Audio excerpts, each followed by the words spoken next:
Good day, everyone. Welcome back to Simplified Economics with Dr. Ibeinmo Friday Cookey. Today, I want to look at the overview of macroeconomics. I said we are looking at the overview of macroeconomics. But before we talk about the overview of macroeconomics, somebody will ask, what is economics?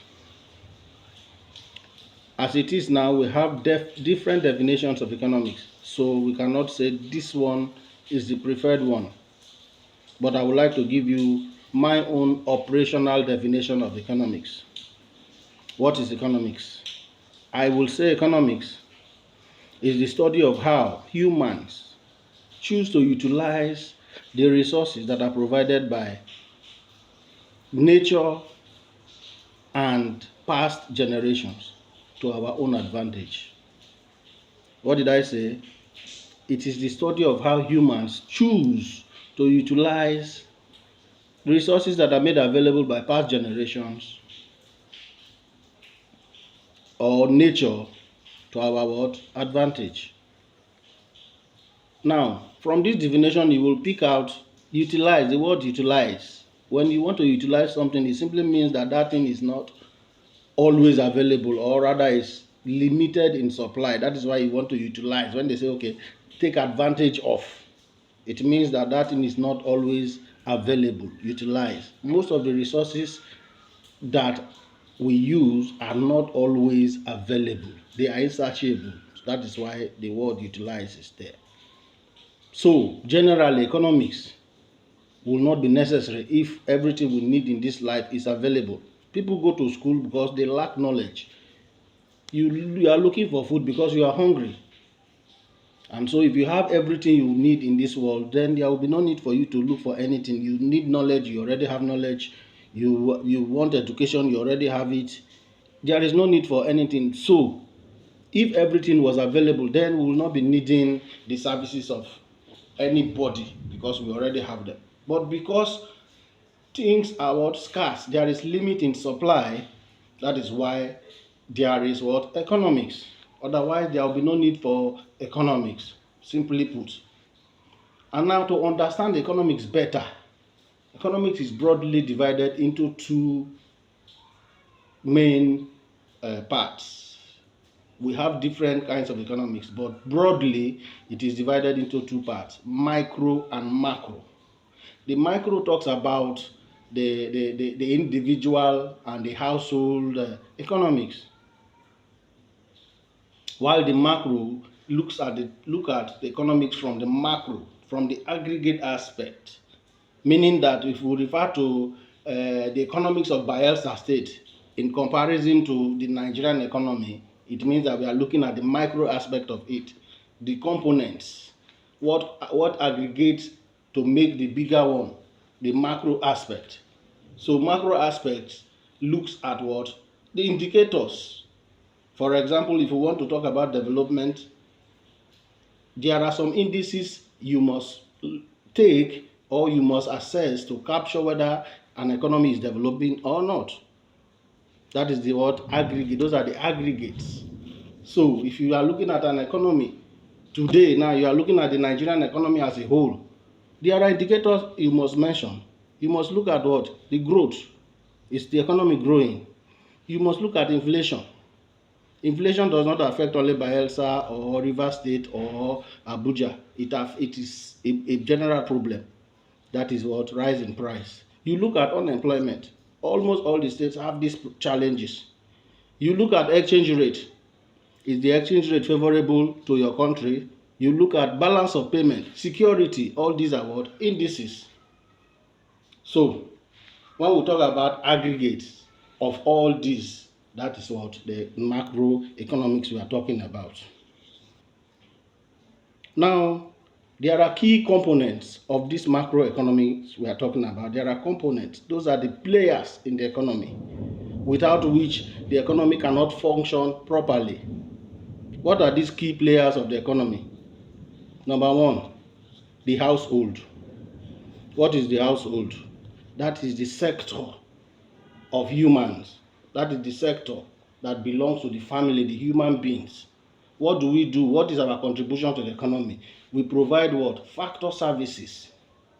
That is the most important sector in the economy, the household. We provide what? Factor services to other sectors of the economy. And also, mind you, all the other sectors also what have the humans, but we are now looking at it from the labor angle. It is the household that provide the labor. It is the household that also provide the land. We know factors of production. It is the same household that also provide what the capital and also the entrepreneur who operates in the business sector. So we provide what? The factor services to other sectors of the economy. The second one is the business sector, or some will even call it the firm sector. What do? They provide what? The product market, meaning that the services the household render, the resources, the human and capital resources that we have, the natural resources we have is consummated in this section, in this sector. That is where production takes place. That is where they mix the household efforts or the labor and other factors of production what, and convert them into finished good. So they what? Production of goods and services takes place in the business sector. What is the third sector? That is the government sector, or we can even call it the public sector. What do? Their major function is what? To provide the enabling environment for businesses to thrive. You know that businesses cannot thrive in an environment of insecurity. If you look at the Nigerian economy today, we have what? Food shortage. Why? Because there is insecurity problem, there is herdsmen problem. So many places where people are predominantly farmers, they are not able to go to the farm to produce food because of what? Insecurity. Benue used to be at what we call them what? Food basket of the nation. Today, the food that is coming from statistics, it has fallen drastically because of insecurity problems. So, like I said, government has a very big role to play, but to create the enabling environment, to maintain law and order, so that businesses and every other sectors can work effectively. So government they are the managers of the economy. They manage the economy. So the laws, the institutions that are provided by the government is what helps all the other sectors to work effectively. The fourth one is the external sector. As a country, you must do business with outsiders. Whether as a government or as individuals or as business entity, you must have what? You must have link with the outside world. So I have mentioned what? Four sectors or four components of the macroeconomy. And in some economics, these sectors or these components can be limited depending on the kind of economy you are discussing about. This is an open economy because we interface with the world, because there is the external sector. So when they talk about the three sector economy, it means that it ends with government. We have the household, business, and what? The government. That one is a three sector economy. When we talk about two sector, it's just the government, it's just the business and the household. So these are what? The components of an open economy. So, like I said, the interaction between these components is what makes the economy what? Move or go round effectively. So you cannot pick one out of the other. As the household provide the factor services, they provide these services to both the government, because it's the human beings that are working with the government. The same human beings are also what? Operating under the external sector, the importers, the exporters, the people who brings good business from outside, our people that are going outside to play football and all that. It is the household that is what? Providing the same services or factor services in this other sector. So the input from the household now becomes what? An expenses from these other sectors, because at the end of the day, they are paid wages or what? Rent, wages, salary, whatever you call it. They make income from the other sectors of the economy because of the factor services they have provided. The business sector also make their own income from where? The sales of those products that they have manufactured, which now becomes what? An expenses to those that need those services.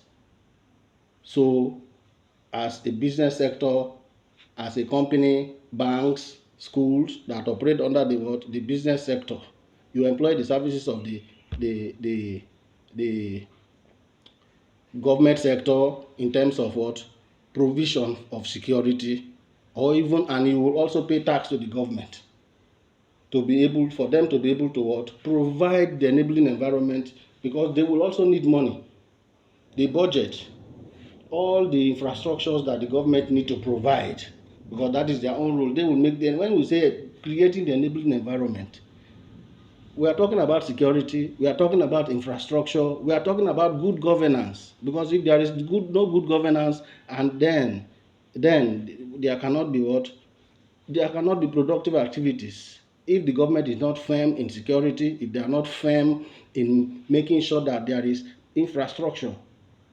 Nigeria now, we are even underplaying the impact of infrastructure in developing the economy.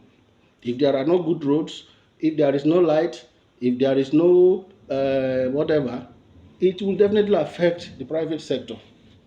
So the private, as it stands now, the private sector is spending too much to make goods and services available, and that is why we have what? Inflation, high cost of what? Living. Is as a result of government failure to provide the enabling environment. So the enabling environment is an umbrella word that covers everything that is needed by humans as citizens, the same way it is provided for in the outside world. So what is the essence of this macroeconomy? Is to achieve what? Economic growth. Is to achieve what? Full employment. Maintain law and order. Is to create an atmosphere of peace and unity. Even distribution of resources. Balance of payment equilibrium at least. And then also what? To ensure that our exchange rate becomes what? Stable and favorable. And for you to create that, for you to make that available, it means that you must what? Use fiscal and monetary policies to what? Achieve these things. For you to achieve these goals I have mentioned, your fiscal policy, your monetary policy must be very, very effective to be able to what? Create this enabling environment, to create these goals, to achieve these goals. So this is all about what? I've just given you an overview of macroeconomics. In our next video, we are going to look at each of these goals one by one and how to achieve them using monetary and fiscal policies. Those are the two major policies. We still have other policies, but these are the two major policies. Thank you.